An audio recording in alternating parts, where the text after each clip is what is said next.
So, we have spoken about one way of tapping into infrastructure projects to obtain funding for your health system, education system, or others, even as the country begins to develop. And we've discussed what we can do about poor countries.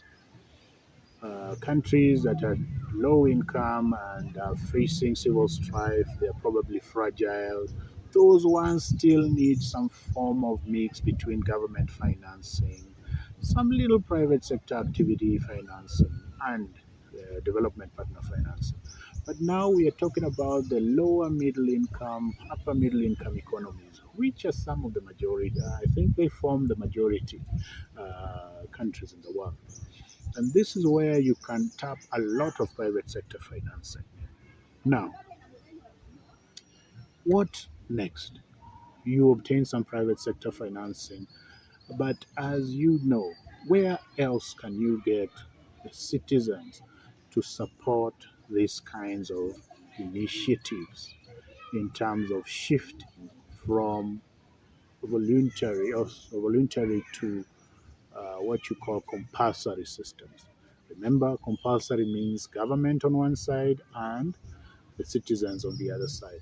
So, where do you get this kind of money? How do you structure this?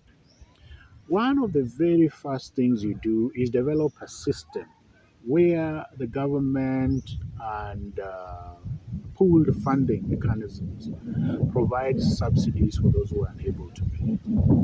If you get this right, then the rest is like clockwork. Let's focus on getting the very people who are unable to pay. How will you know who's unable to pay?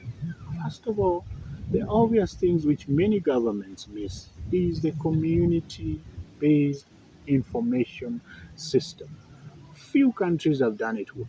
Rwanda has this, Tanzania used to have this, Lesotho has this. China now has this because basically they have information on almost everybody in every village and what they're doing.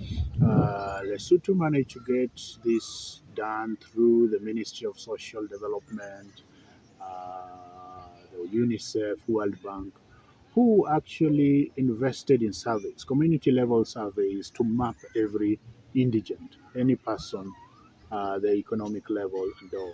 Rwanda also did this gradually through some form of support, but basically they have a very good system that supports individuals to to supports the government to obtain information on everybody in the community, and this database is then updated to gradually once in a while so that everybody in the community is able to access some kind of service.